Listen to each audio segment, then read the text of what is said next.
कहानी की शुरुआत में हम एक ऐसे शहर को देखते हैं जिसे पूरी तरह से लावारिस छोड़ दिया गया है। इस शहर के चारों तरफ 80 किलोमीटर लंबी एक लोहे की ऊंची दीवार बना दी गई है, जिस वजह से अंदर फंसे लाखों लोगों के बचने की सारी उम्मीदें खत्म हो गई हैं। अगर कोई भी इंसान इस शहर से बाहर निकलने की कोशिश करता है तो उसे बेरहमी से मार दिया जाता है। अंदर बचे हुए लोगों की हालत बहुत ही खराब है। पिछले 27 सालों में यह लोग छोटे छोटे ग्रुप्स में बंट चुके हैं। यह सब एक खतरनाक वायरस के फैलने की वजह से शुरू हुआ था। साल 2008 में ग्लासगो शहर में लोगों के बीच एक बहुत ही भयानक वायरस फैल गया था। जो भी इंसान इस वायरस का शिकार होता वो 72 घंटों के अंदर अपाहिज हो जाता और बहुत ही ज्यादा गुस्से में आकर दूसरों पर हमला करने लगता। सिर्फ एक हफ्ते के अंदर ही मरने वालों की गिनती 5000 के पार हो गई थी। इस अचानक आई मुसीबत को देखकर सरकार ने एक बहुत ही सख्त कदम उठाया। सरकार ने शहर के चारों तरफ 30 मीटर ऊंची लोहे की एक दीवार बना दी। इस दीवार पर सैकड़ों मशीन गन लगा दी गई थी जो बिना रुके 24 घंटे गोलियां चलाती रहती थी। अगर कोई परिंदा भी उड़कर जाने की कोशिश करता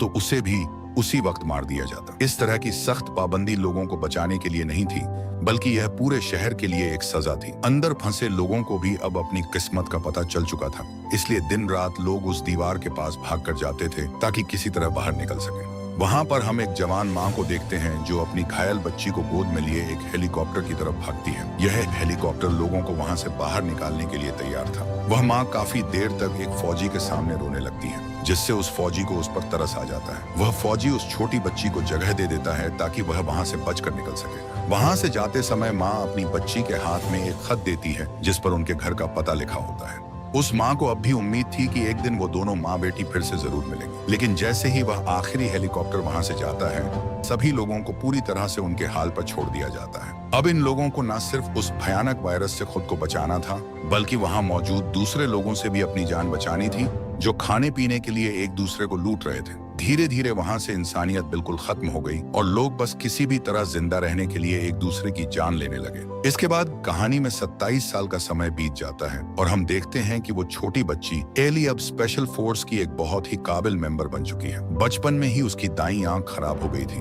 जिसकी जगह अब एक बहुत ही एडवांस हाईटेक आंख लगा दी गई है। यह मशीन वाली आंख मिशन के दौरान उसकी बहुत मदद करती है, लेकिन एली के पास अपनी माँ का दिया हुआ वो खत आज भी मौजूद है जो उसके लिए एक पहेली बना हुआ है। इतने सालों में एली अपनी माँ का चेहरा तक भूल चुकी है और वो ऊंची दीवार हर बार उसकी उम्मीदों को तोड़ देती है। एली के बॉस विल्सन ने एली को अपने सामने बड़ा होते देखा था, इसलिए एक बार विल्सन एली को समझाते हुए कहता है, एली तुम चिंता मत करो, एक दिन तुम अपनी माँ से जरूर मिलोगी। लेकिन उन दोनों ने कभी नहीं सोचा था कि उस बंद पड़े शहर के अंदर जाने का मौका सच में उनके सामने आ जाएगा। दरअसल हुआ यह था कि मिलिट्री वालों को अचानक बाहर कुछ ऐसे अजीब लोग मिलते हैं जिनमें वही वायरस था जो 27 साल पहले शहर में फैला था। इस बात का पता चलते ही सभी बड़े ऑफिसर्स बहुत ज्यादा घबरा जाते हैं। प्राइम मिनिस्टर उसी रात जनरल विल्सन को बुला लेते हैं। एक बहुत ही खुफिया मीटिंग रूम में विल्सन को एक चौंकाने वाली बात पता चलती है। उसे पता चलता है कि सरकार ने इन सभी सालों में उस बंद शहर पर नजर रखना नहीं छोड़ा था, और सबसे ज्यादा हैरान करने वाली बात यह थी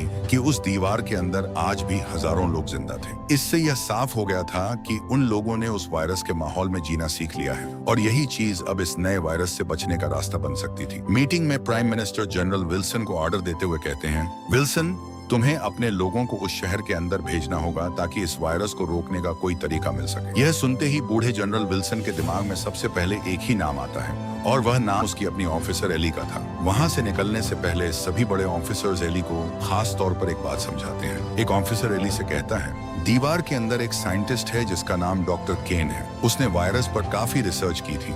अगर उस शहर के अंदर वायरस से बचने की कोई दवा मौजूद है तो वह जरूर डॉक्टर केन के पास ही मिलेगी। इसके 3 घंटे बाद ही एली का प्लेन उस ऊंची दीवार के बाहर पहुंच जाता है। उसके बाकी साथी पहले से ही वहां जाने की तैयारी कर चुके थे। ये सभी साथी अपने अपने काम में बहुत माहिर थे। मिलिट्री ने उन्हें सबसे अच्छे और नए हथियार दिए थे। साथ ही उन्हें ऐसे खास बुलेट प्रूफ जैकेट भी दिए गए थे जो उन्हें वायरस से बचा सकते थे। लेकिन एली को इस बात का बिल्कुल भी अंदाजा नहीं था कि उस ऊंची दीवार के पार उनकी जान बचाने का एक बहुत ही भयानक इम्तिहान उनका इंतजार कर रहा है। जैसे ही उनकी बुलेट प्रूफ गाड़ियां उस बंद शहर के डरावने दरवाजे से अंदर जाती हैं, तो एली और उसके सभी साथी एक पल के लिए अपनी सांसें रोक लेते हैं। अंदर जाते ही उन्हें ढलते हुए सूरज की रोशनी में एक बहुत ही दर्दनाक नजारा दिखाई देता है। सड़कों पर हर तरफ इंसानों के कंकाल बिखरे पड़े थे। वहां खड़ी पुरानी और खराब गाड़ियां पूरी तरह से कबाड़ बन चुकी थी। टूटी फूटी इमारतों की दीवारों पर लाल रंग से कुछ नंबर लिखे हुए थे। यह उन लोगों की गिनती थी जो किसी मदद का इंतजार कर रहे थे, लेकिन बड़े दुख की बात थी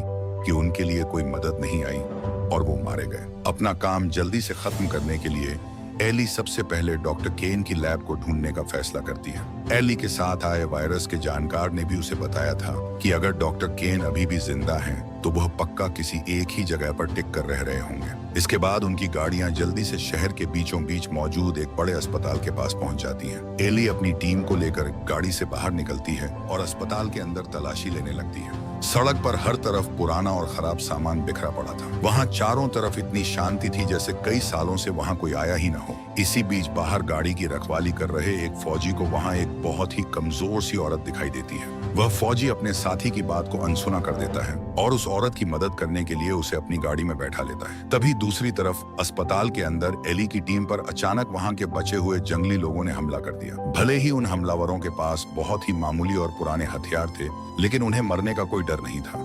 जैसे जैसे हमलावरों की गिनती बढ़ने लगी, एली को अपनी टीम के साथ वहां से पीछे हटना पड़ा। लेकिन बाहर खड़ी दोनों गाड़ियों पर भी हमला हो चुका था। ऐसा लग रहा था जैसे इन हमलावरों ने पहले से ही पूरी प्लानिंग की हुई थी। उन्होंने गाड़ियों को तोड़ने के लिए आग फेंकने वाले हथियारों का भी इंतजाम किया हुआ था। जब एक फौजी गाड़ी चला रहा था, तभी पीछे बैठी वो कमजोर औरत जिसे उन्होंने बचाया था, वो चुपके से आगे आती है और एक चाकू से उस फौजी की गर्दन काट देती है। मरने से पहले वह फौजी अपने पास रखा एक बम निकाल लेता है और एक बड़े धमाके के साथ वह औरत और फौजी दोनों मारे जाते हैं। इसके साथ ही उनकी पूरी गाड़ी भी बुरी तरह से उड़ जाती है।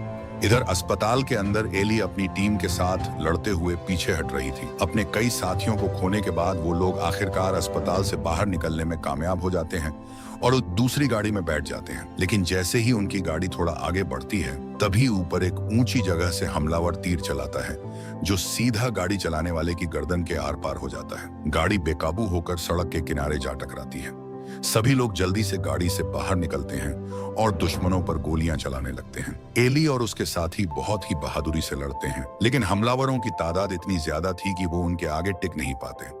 उनके दो साथी वहां मची भगदड़ में किसी तरह अपनी जान बचाकर भाग निकलते हैं, लेकिन एली और उसके बाकी साथियों को अपने हथियार डालने पड़ते हैं और वो इन जंगली लोगों के कैदी बन जाते हैं। अब हम हमलावरों की लीडर को देखते हैं, जिसका नाम सोल है। सोल एली को एक जंजीर से बांधकर लटका देता है और उसे बुरी तरह तड़पाते हुए पूछता है कि वो लोग कहां से आए हैं। सोल इस बात को लेकर बहुत ही हैरान थी कि एली के पास इतने अच्छे और नए हथियार कहां से आए। वह जानना चाहता है कि एली किस टीम की है, लेकिन जब एली उसे बताती है कि वह दीवार के बाहर से आई है, तो सोल एकदम से चौंक जाता है। पिछले कई सालों से डॉक्टर केन उन लोगों से यही कहते आ रहे थे कि दीवार के बाहर अब कुछ भी नहीं बचा है, लेकिन सोल हमेशा से ही बाहर की दुनिया को देखना चाहता था। वह सोचता है कि अगर एली बाहर से अंदर आ सकती है, तो वह उसे भी यहाँ से बाहर ले जा सकती है। इसलिए सोल एली को जिंदा छोड़ने का फैसला करता है, लेकिन एली के बाकी साथियों की किस्मत इतनी अच्छी नहीं थी। इन जंगली लोगों के पास बिजली तो नहीं थी, लेकिन रात होते ही इनका भयानक खेल शुरू हो जाता था। ये लोग इंसानों का मांस भून कर खा रहे थे। तभी एक पहरेदार एली के पास भुने हुए मांस की एक प्लेट लाता है और उससे कहता है, लो,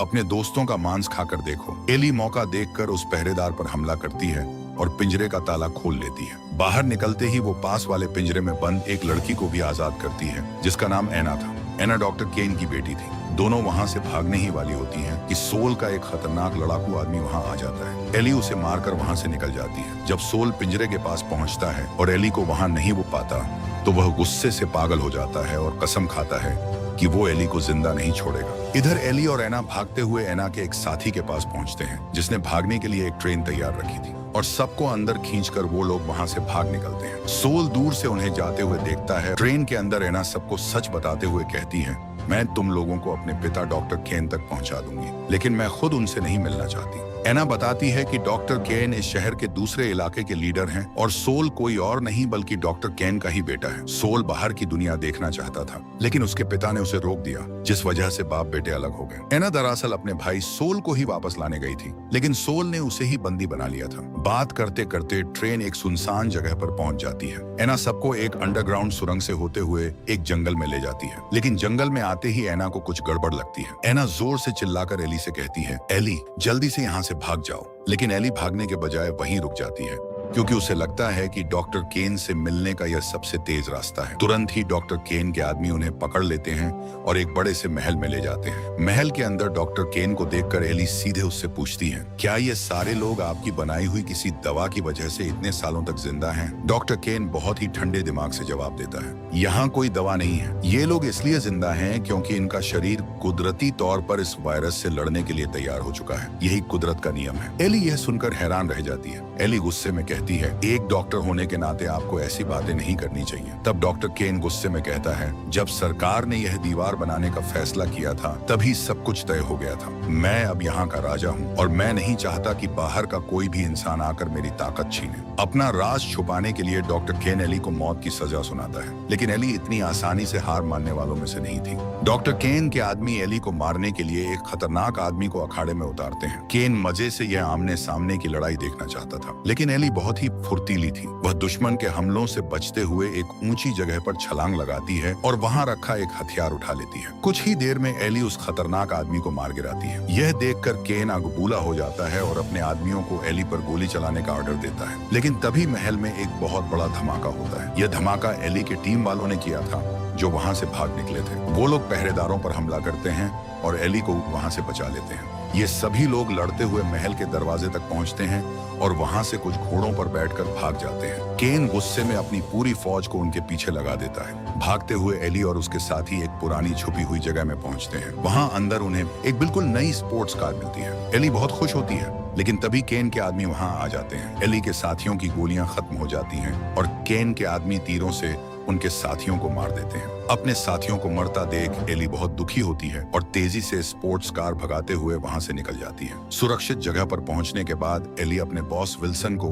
वायरलेस रेडियो पर कॉल करती है और बताती है कि उसे ऐसे लोग मिल गए हैं जिन पर वायरस का कोई असर नहीं होता। लेकिन दूसरी तरफ विल्सन की आवाज बहुत ही डरी हुई थी। विल्सन बताता है कि दीवार के बाहर लंदन शहर में भी यह वायरस बहुत तेजी से फैल चुका है। कुछ ही दिनों में प्राइम मिनिस्टर का ऑफिस भी वायरस का शिकार हो गया। विल्सन ने खुद एक वायरस वाले आदमी को प्राइम मिनिस्टर के ऑफिस में गोली मारी थी। यह सब देखकर एक बड़े बिजनेसमैन ने प्राइम मिनिस्टर को मरने के लिए छोड़ दिया और खुद पूरे देश का लीडर बन गया। जब उस बिजनेसमैन लीडर को पता चलता है कि एली को वायरस से बचने वाले लोग मिल गए हैं, तो वह खुद एली से मिलने दीवार के अंदर आने का फैसला करता है। इधर एली अभी केन के आदमियों से बची ही थी कि कुछ दूसरे जंगली लोग गाड़ियों में उसका पीछा करने लगते हैं। उनका लीडर अपनी गाड़ी से कूदकर एली की स्पोर्ट्स कार पर आ जाता है। एली बहुत ही चालाकी से गाड़ी चलाती है और एक रुकी हुई बस के पास से बहुत तेजी से गाड़ी निकालती है। गाड़ी के ऊपर बैठा हुआ आदमी बस से टकराकर कट जाता है और मारा जाता है। आखिरकार एली उस बिजनेसमैन लीडर से मिलती है। लीडर एना का खून निकालकर वायरस की दवा बनाना चाहता था, लेकिन उस लीडर के चेहरे पर कोई खुशी नहीं थी। वह लीडर एली से कहता है, मैं यह दवा अभी लोगों को नहीं दूंगा। जब इंसान पूरी तरह से बेबस हो जाएंगे तब मैं इस दवा को बाहर निकालूंगा ताकि मेरी ताकत और बढ़ सके। यह सुनकर एली समझ जाती है कि बाहर लंदन में वायरस का फैलना इसी बिजनेसमैन की एक चाल थी। एली अंदर से टूट जाती है और उनके साथ जाने से मना कर देती है।